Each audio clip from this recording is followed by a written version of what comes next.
OPS திரும்ப திரும்ப எந்த நிபந்தனையும் இல்ல அப்படின்னு சொல்றாரு. என்ன திட்டம் தான் வச்சிருக்காரு சார்? எந்த நிபந்தனையும் இல்லைன்னு சொன்னாலும் கூட எடப்பாடியை சிஎம்மா சொல்றதுல ஓபிஎஸ் பல சிக்கல்கள் இருக்கு.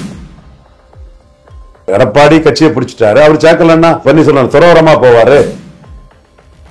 இப்ப அவருக்கு என்ன ஆப்ஷன் இருக்கு சார்? டிடிவி தினகரனுக்கு விஜய் ஆப்ஷன் இருக்கு. செங்கோட்டையின் விவகாரம் பாஜக பிளான் என்ன சார்? செங்கோட்டையின் விவகாரம் பாஜக பிளான் என்னங்கிறது நயனா நாகேந்திரனுக்கும் பானை சீனிவாசனுக்குமே தெரியல. அன்புமணி ராமதாஸ் அவர்களுடைய சண்டை இது என்ன சார்? ஒரே குழப்பமாவே நீடிச்சுக்கிட்டு இருக்கு. ரொம்ப போரடிச்ச விஷயம் ஆயிடுச்சுங்க அன்புமணி ராமதாஸ் சண்டை. தொடர்ந்து இதே இழுவையா கடந்துட்டு இருக்குது.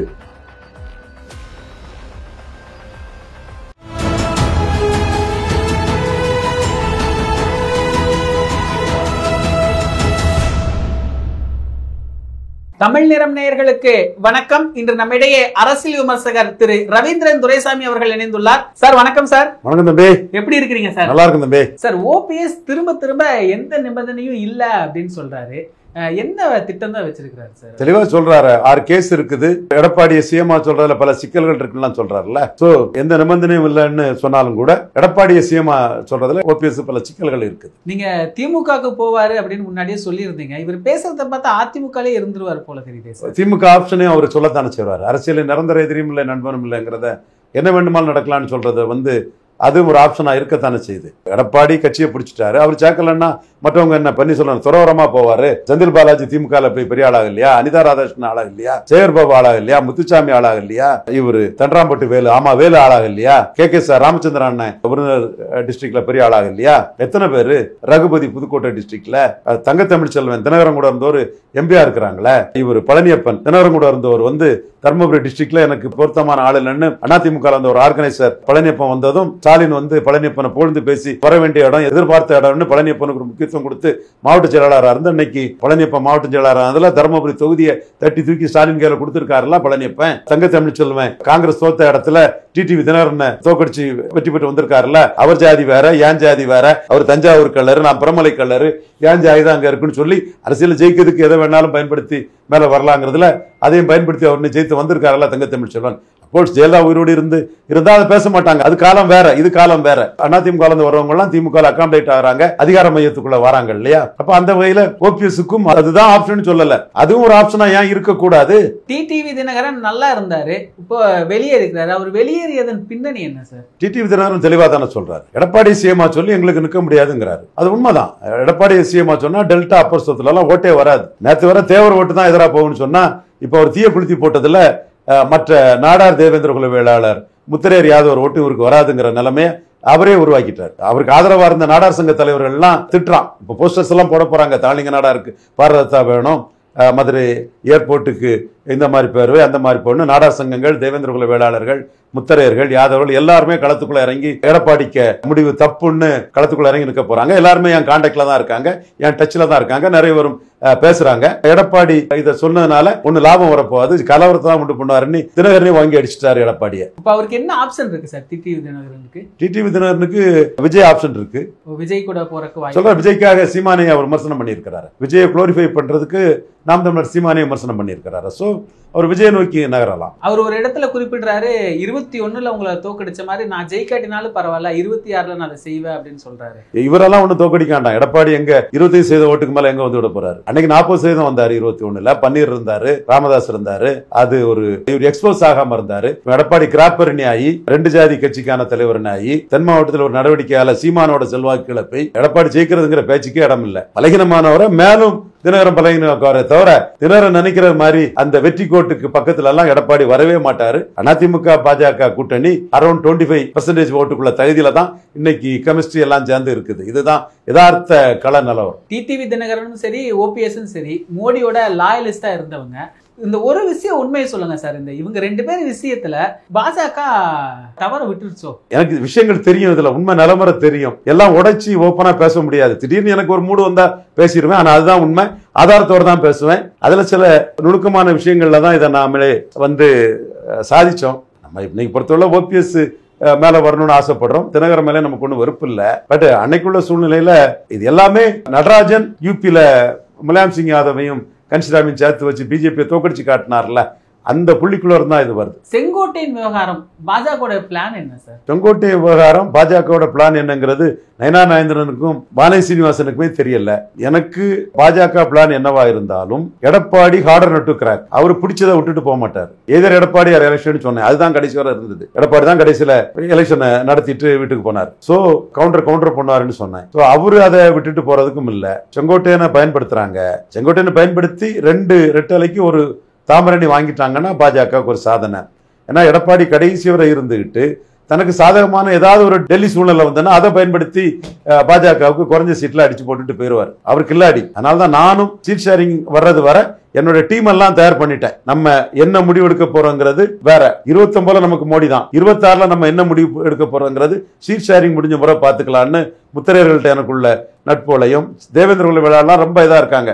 சிவி சண்முகம் எனக்கு எதிராக இது பண்ணும்போது நான் சிவி சண்முகத்தை கேட்டேன். நாடார்கள் சேர சோழ பாண்டியர் தென்னிந்தியாவை ஆண்ட அரசு மரபு அடிமையா இருந்தவர் தானே சிவி சண்முகம் கேட்கும்போது எனக்கு ஆதரவா போஸ்டர்ஸ் போட்டு தென் மாவட்டம் முழுக்க பெரிய பரபரப்பு ஏற்படுத்தின தேவேந்திர குல வேளாளர்களும் நம்ம கிட்ட என்ன செய்யன்னு கேட்கறாங்க. 26 பொறுத்திருங்கன்னு சொல்றேன். முத்துரமேஷ் நாடாரு, இப்படி யாதவ் சங்கத்தை ராம்நாடு சேர்ந்த சகோதரர்கள் எல்லாமே பொறுத்திருங்க, நமக்கு 29 தான் முக்கியம், 26 ஷீட் ஷேரிங் எப்படி எடப்பாடி கொடுக்குறாரு, அதுக்கு பிறகு நம்ம களத்துக்குள்ள இறங்கி வேலையை பார்க்கலாங்கிறத சொல்லியிருக்கிறாங்க. நீங்க சொல்ற காரணத்தை தான் அமித்ஷாவும் யோசிக்கிறாரா சார்? ஏன்னா இந்த பிரச்சனை எல்லாமே ஓட் டிரான்ஸ்ஃபரா பாதிக்கும், அது அமித்ஷா யோசிச்சிருப்பாரு இல்லையா? அது நீங்க சொல்ற மாதிரி 29 தான் அவங்களும் டார்கெட் பண்றாங்க. 29 தான் இது. எடப்பாடிக்கு எப்படி 24 முக்கியம் இல்லையோ அதே மாதிரி மோடிக்கு 26 முக்கியம் இல்ல, மோடிக்கு 29 தான்.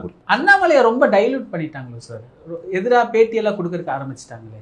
20% ஓட்டு உள்ள வருது, அதுக்காக அண்ணாமலையை தள்ளிட்டாங்க.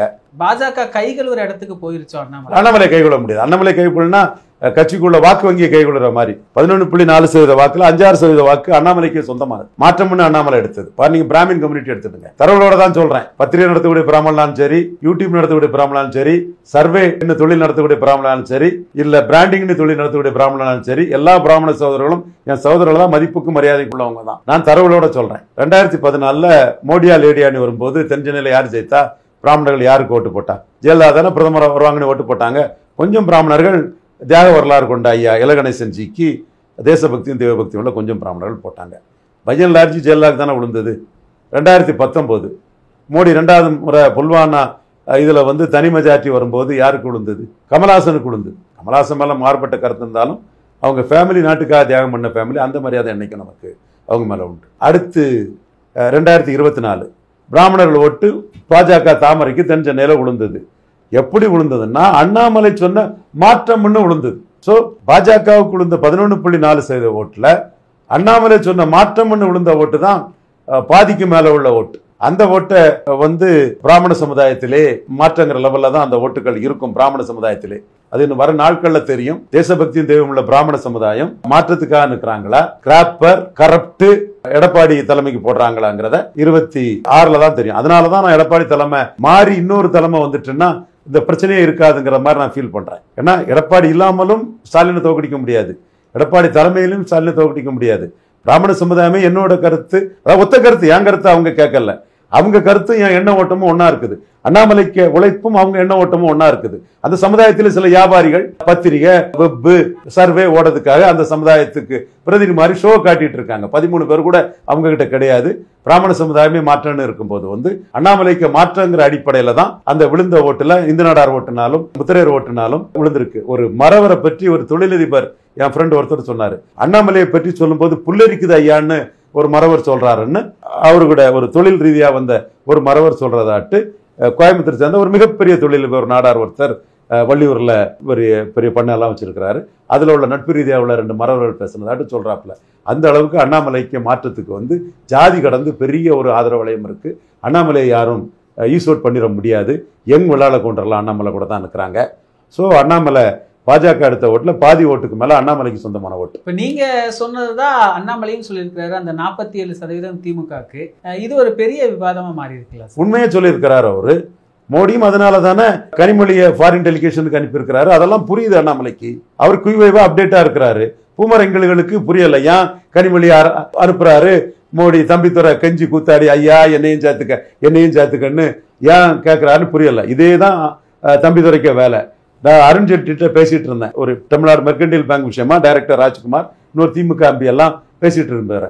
அப்போ அருண்ஜேட்லி ரூமுக்குள்ள கதவை தள்ளிட்டு வந்தாரு டெப்டி ஸ்பீக்கர் தம்பிதுரை. உடனே அருண்ஜேட்லி சொன்னாரு, எப்ப வேணாலும் என் ரூமுக்கு வாங்க, டெப்டி ஸ்பீக்கரா சசிகலா ஆளாட்டுங்க உள்ள வராதிங்க, சசிகலா ஆளாட்டு உள்ள வராதிங்கன்னு இது பண்ணாரு. நான் உள்ள இருந்தேன். அவருக்கு ரொம்ப சேம் ஆயிட்டு. அந்த திமுக எம்பியை பார்த்ததும் அவர் கூட கொஞ்சம் தம்பிதுரைக்கு ஒரு அஷயம் ஆயிட்டு. அதே மாதிரி இன்னைக்கும் வந்து கூட்டணி எடப்பாடியோட இருந்தும் கனிமொழியை தானே மோடி அனுப்புறாரு. தம்பிதுரை தொங்கி கூத்தாடி ஒரு மெம்பர் தானே வாங்க முடியுது. அப்போ அண்ணாமலை 47 சொன்னா மோடிக்கு என்ன ஓட்டத்தை தெரிஞ்சு கூட அண்ணாமலை சொல்லியிருக்கலாமே. அண்ணாமலை தனி கட்சி தொடங்குறாருன்னு ஒரு ரூமர் பரவிட்டு இருக்குல்ல சார்? ரூமர் தான் பரவிட்டு, அது உண்மையா இருக்கிறதுக்கு வாய்ப்பு இல்லை. 29 மோடி பிரதமர்னு பெரிய அளவில் களத்துக்குள்ள நிற்பாரு. 26 அவருக்கு ஓகே, அதை பற்றி ஒன்று சொல்லதுக்கு. அன்புமணி ராமதாஸ் அவர்களுடைய சண்டை இது என்ன சார் ஒரே குழப்பமாவே நீடிச்சுக்கிட்டு இருக்குது? ரொம்ப போரடிச்ச விஷயம் ஆயிடுச்சுங்க அன்புமணி ராமதாஸ் சண்டை. மக்களுக்கும் வியூவர்ஸுக்கும் ஒன்றும் பெரிய இன்ட்ரெஸ்ட் இல்லை. ஒரு தோத்து போன கட்சியில் உள்ள ஒரு பிளவு தொடர்ந்து இதே இழுவையா கடந்துட்டு இருக்குது. வியூஸ் எல்லாம் பெருசா இல்லைங்க. அதுக்கு தொலைக்காட்சியிலையும் இல்லை, வெப்லையும் இல்லை, நியூஸ் வேல்யூவே இல்லாம போயிடுச்சு. இவரு இருந்து ஆரம்பத்துல ஹெவியா இருந்தது, இப்ப பெருசா இல்ல. அவங்களுக்கு சலிச்சு போச்சு மக்களுக்கு. இப்ப அன்புமணி தனிச்சு நிப்பாருன்னு சொல்றாங்களே சார், அது ஏதாவது வாய்ப்பு இருக்கா? அன்புமணி 10.5 சொல்லி வன்னியருக்கு பிரேட சொல்லி நின்னாருன்னா அவரு ஒரு சக்தி ஆகலாம். 12 தொகுதிகளில் ஃபைட்டிங் கேண்டிடேட் ஆயிரலாம். அதுல சில இடங்கள் ஜெயிக்கும். 5 to 6% ஓட்டு எடுத்துட்டாருன்னா இன்னும் 10-15 வருஷத்துக்கு அவர் அசைக்க முடியாத சக்தி. 10.5 வச்சு களமாடினாருன்னா ராமதாஸே அதை மீறி போக முடியாது. வன்னியர் சென்டிமெண்ட் ராமதாஸ் அன்புமணியை விட 10.5 பெருசா இருக்குது. இப்ப தன்னை ஸ்டெபிலைஸ் பண்ண வேண்டிய இடம். அவர் ஸ்டெபிலைஸ் பண்ணதுக்கு அவர் கையில இருக்கக்கூடிய ஒரே வெப்பன் 10.5 தான். அதுவும் 10.5ல திருச்சியில பேசும்போது முரண்பட்டு 10.5க்கு எதிரான முறையில இபிஎஸ் பேசுனது அன்புமணிக்கு பெரிய வாய்ப்பு. என்ன செய்ய போறாரு அன்புமணின்னு எனக்கு தெரியல. கூட்டணி அந்த வாய்ப்புங்களாம் வந்து 23 சீட்டு தான் ஒன்னா இருக்கும் போதே கொடுத்தாங்க. என்ன புலவப்பட்டுட்டாங்க. என்னமா எப்படி பெருசா கூட்டணியில மதிக்க போறாங்க? அதேவேளை எடப்பாடிக்கு முக்கியம். எடப்பாடிக்கு கூட்டணிக்கு வர ஆள் இல்ல. அன்புமணி வந்து அதை வில் போரோட பயன்படுத்தினா 30+ ராஜ்சபான்னு கூட அவரு நின்று கேட்டு வாங்க முடியும் அன்புமணியால. ஆனா வாங்கினாலும் என்ன லாபம்? எடப்பாடி தான் vote transferring capacity, seat converting capacity இல்லையே. நான் வன்னியர் ஓட்டை எப்படி அவரு டிரான்ஸ்பர் பண்ணிக்கிடுவாரு? விக்கிரவாண்டியிலே பார்த்தோமே, கருத்து பார்வையாளர்கள் பூமர் எங்கிள்ஸுக்கு நான் சொல்றேன், விக்கிரவாண்டியில ரெட்டேல ஓட்டு 23% ஓட்டு அன்னியூர் சிவா உதயசூரியனுக்கு போச்சு. பாமக மாம்பழத்துக்கு விழல. அப்ப இந்த கதை தானே ஜெனரல் எலெக்ஷன் நடந்தாலும் நடக்கும். 2009ல ஒரு சீட்டு கூட ஜெயிக்கல. பாமக வச்சு தென்சென்னை, திருவள்ளூர், விழுப்புரம், சேலம், செம்மலாண்ணை, OS மணி, மயிலாடுதுறை, திருப்பூர்லாம் ஜெயித்து. உண்மைதானே? நீங்க பாமக 2 லட்சம் 2 லட்சத்துல ஏன் தோத்தீங்க? அதிமுக நான்வெனியர் ஓட்டு டிரான்ஸ்பர் ஆகல. இபிஎஸ் ஓபிஎஸ் இருந்து 19 டிரான்ஸ்பர் ஆகல. இப்போ ஓபிஎஸ் இல்லாம வெறும் இபிஎஸ் இருந்தாருன்னா எந்த ஓட்டு உங்களுக்கு டிரான்ஸ்பர் ஆகும்? எப்படி நீங்க ஜெயித்து விட முடியும்? சோ அதுவும் தேமுதிக எதிரணியில போயிட்டாங்கன்னா அன்புமணி எல்லாம் யோசித்தா முடிவெடுப்பாரு. சகதேவ மாதிரி சொல்றோம். அன்புமணி 10.5 சொல்லி களத்துக்குள்ள ஸ்டெடியா நின்னாருன்னா அவருக்கு சில இடங்களும் 12 தொகுதி ஃபைட்டிங் கேண்டிடேட்டா வந்துடும். அந்த ஃபைட்டிங் கேண்டிடேட்டோட இடங்கள்ல பாதிக்கு மேலையும் 5 to 6% வாக்கும் கிடைச்சதுன்னா தமிழக அரசியல் களத்துக்குள்ள அன்புமணி 10-15 வருஷம் அசைக்க முடியாத சக்தியா இருக்கணும். அதற்கான இதைத்தான் அன்புமணி பார்க்கணுமே தவிர இப்போ கூட்டணி போய் எடப்பாடியால ஓட் டிரான்ஸ்பர் பண்ண முடியாம ஸ்டாலின் ஸ்கெட்சி போட்டு அவ்வளவு தொகுதியிலையும் தோக்கடிச்சுட்டாங்கன்னா அப்புறம் 29 அன்புமணிக்கு நிலைமை யார் மதிப்பா? 29 அன்புமணிக்கு நிலைமை யார் மதிப்பா? நான் சகாதேவ மாதிரி நல்லதுக்கு சொல்றேன். அன்புமணி நான் எடப்பாடிக்கு எதிராக தான் சொல்றேன். அதை நான் அன்புமணி கிட்ட நான் மறைச்சு பேசல. எடப்பாடியை பலகீனப்படுத்தணும். முதின் பழனிசாமி ஐயரு நாடார் என்ன செய்திட முடியும்? இந்த சவாலுக்கு நம்ம ட்ரூ டு காஸ்ட் நிற்கணுங்கிறதான் நான் போயிட்டு இருக்கிறேன். ஐயர் என்ன பண்ண போறாருன்னு தெரியல, பார்க்கலாம். பட் அன்புமணிக்கு நாம சொல்றது அவர் நன்மைக்காக தான் சொல்றோம். அவர் தான் முடிவு பண்ணோம். நமக்கு நோக்கம் இருக்குங்கிறது அன்புமணிக்கு ஓப்பனாட்டே சொல்லிட்டேன். இதுல சீமான் ஃபேக்டர் எப்படி பாக்குறீங்க சார்? இந்த 26 எலெக்ஷன்ல சீமான் வளர்வார், பெரிய அளவுல வளர்வார். பாண்டிய நெடுஞ்செழியன் பேரை சீமான் வச்சதிலேயே நாடார்கள் ரொம்ப மகிழ்ச்சி அடைஞ்சிட்டாங்க. தேவேந்திர குல வேளாளர்கள் மகிழ்ச்சி அடைஞ்சிட்டாங்க. முத்தரைகள் மகிழ்ச்சி அடைஞ்சிட்டாங்க. யாதவர்கள் மகிழ்ச்சி அடைஞ்சிட்டாங்க. என் முக்குலத்தோரே சீமான் சொல்றது சரிதானா? எத்தனை நாள் இதை டென்ஷனா போட்டுக்கிட்டு ஒரு கலவரத்தை போட்டுக்கிட்டு நம்ம பிள்ளைகளுக்கு வாழ்க்கை பாழாக்கிட்டு இருக்கணும்? அதையே போட்டுக்கிட்டு தேவைன்னு முக்குலத்தோர்களே வந்து ரைட் திங்கிங் முக்குலத்தோர்களே சரின்னு தான் சொல்றாங்க. ஒரு இன்டெலிஜென்ஸ்ல உள்ள ஒரு தேவேந்திர குல வேளாளர் வந்து ஒரு ஆப்பநாட்டு கொண்டே உங்கள்கிட்ட மரவ சொன்னார். சீமான் நேமா தான்ப்பா சொல்றான். இதை போட்டு எத்தனை நாள் இன்னைக்கு சண்டை போட்டு கிடக்குது வீம்புக்கு போறதுங்கிறத சொன்னதாட்டு அவரே சொல்றாரு. ஏன்னா பசும்பன் தேவர் மிகப்பெரிய தியாகசீலர், வல்லருக்கிடையானவர். அதுக்குள்ள நான் வரல. இந்த இஷ்யூ ஒரு கான்ட்ரவர்சி ஆன பிறகு ஜெயலலிதா இதுல கை வைக்கல, ஸ்டாலின் கை வைக்கல, எடப்பாடியே கை வைக்கல. இப்போ வந்து நீங்க பன்னீர் தினகரனுக்கு செல்வாக்கு ஏறிட்டு முக்குலத்தூர்ல செல்வாக்கே இல்லைன்னு சொல்லி நீங்க எடப்பாடி சொன்னதுதான் தவறு. அது தினகரனே ஜாதி கலவரத்தை தூண்டுறன்ட்டாப்ல. இந்த சம்பவங்கள் வந்து சீமான் வந்து போல்டா ஒரு விஷயங்களை சொல்றாருங்கிறதுக்கு செல்வாக்கு ஏறுது. பல இஷ்யூஸ் வந்து சீமானுக்கு செல்வாக்கு ஏறிட்டு தான் வருது. விஜய் சீமான் கம்பாரிசன், கமலஹாசன் சீமான் கம்பாரிசன் மாதிரி சீமானுக்கு செல்வாக்கு ஏறுது. இப்போ 26 எலெக்ஷன் நீங்க உங்க கணிப்புப்படி திமுகவுக்கு தான் சாதகமா இருக்கு அப்படிதானே சார்? ஸ்டாலின் வர்சஸ் அதர்ஸ்ல ஸ்டாலின் வந்து 57-62 காமராஜ் உயரத்துல இருக்காரு. உண்மைங்க. எனக்கு என்னங்க ஆயிப்போச்சு. ஏற்கனவே நான் கடைஞ்ச 2021 சபரிசனை பார்த்தேன், ஸ்டாலினுக்கு ஆளுன்னு என்ன பிஎம்ஓக்கு அந்த இதே எனக்கு வருது, மெயில் போட்டிருந்தாங்க. கிடைச்சி நம்ம ஆளுங்கள் மூலமா அது. அப்போ நான் சபரிசனை பார்க்க போனது உங்களுக்கு ராமதாஸ் நஷ்டம், பாமக நஷ்டம், திருமாவளவன் லாபங்கிறதுக்காக பேசிட்டு வந்தேன். 3/4 மணி நேரம் பேசின ரொம்ப தன்மையான ஒரு ஆளு, வெரி இன்டெலிஜென்ஸ் கிராப்சிங் பவர் உள்ள ஒரு ஆளு பேசிட்டு வந்தேன். நம்மளுக்கு எதிராக அப்படி பண்ணாங்க. இப்பவும் நான் தேவைப்படும் போது சபரிசனை சந்திக்க தான் செய்யறேன். நான் மறக்க விரும்பல. 26 மோடிக்கு ஒன்றும் பெரிய முக்கியத்துவம் இல்லை. 26 வந்து ஸ்டாலினுக்கு சாதகமான சூழ்நிலை தான் இருக்குது. இப்ப நம்மளோட பாயிண்ட் ஆஃப் வியூ என்னன்னா, எடப்பாடியை முன்னிறுத்தி ஸ்டாலினை தோற்கடிக்க முடியாது. அதே வேளை ஸ்டாலின் தோற்கடிக்கப்பட முடியாதவரும் அல்ல. 1-1 காமராஜரை அண்ணாவும் ராஜாஜியும் தோற்கடிச்சாங்க. அதே மாதிரி 1-1 ஸ்டாலினுக்கு எதிராக கொண்டு வந்தாதான் ஸ்டாலினை தோற்கடிக்க முடியும். அதுக்கு எடப்பாடி தலைமை வேலைக்காகாது, எடப்பாடி இல்லாமலும் வேலைக்காகாது. குழப்பமா இருக்கா சார்? எடப்பாடி வேலைக்காகாது, எடப்பாடி இல்லாமையும் வேலைக்காகாதுன்னா உதயநிதி ஸ்டாலின் அவர்கள் சொல்ற மாதிரியா? உதயநிதி சொல்றது கரெக்ட் தான் அந்த இடத்துக்குள்ள. ஆனா எடப்பாடி நம்மளோட பேச்செல்லாம் கேட்பாருன்னா ஸ்டாலினை தோக்கடிச்சு காட்ட முடியும். அது எடப்பாடி கையில தான் இருக்கு. ஆனா கேட்க மாட்டாரு. அவரு 13 வருஷம் ஆனாலும் பரவாயில்ல, நான் மீண்டும் சிஎம்மா வரணும்னு கலைஞர் மாதிரி தான் இருப்பார். தற்கால அரசியல் குறித்தான பல தகவல்களை பகிர்ந்து கொண்டதுக்கு நன்றிங்க சார். நன்றி. உலக தமிழர்களுக்கு வணக்கம். நான் ரவீந்திரன் துரைசாமி. தமிழினம் வலையொலியில் தொடர்ந்து பேசி வருகிறேன். தமிழினம் வலையொலி தமிழர்களின் உயர்வுக்கும் தமிழரின் பெருமைகளை மீட்டெடுப்பதற்கும் பெரும் பணி ஆற்றி வருகிறது. தமிழினம் வலையொலியை பாருங்கள், அதனை சப்ஸ்கிரைப் பண்ணுங்கள். நன்றி, வணக்கம்.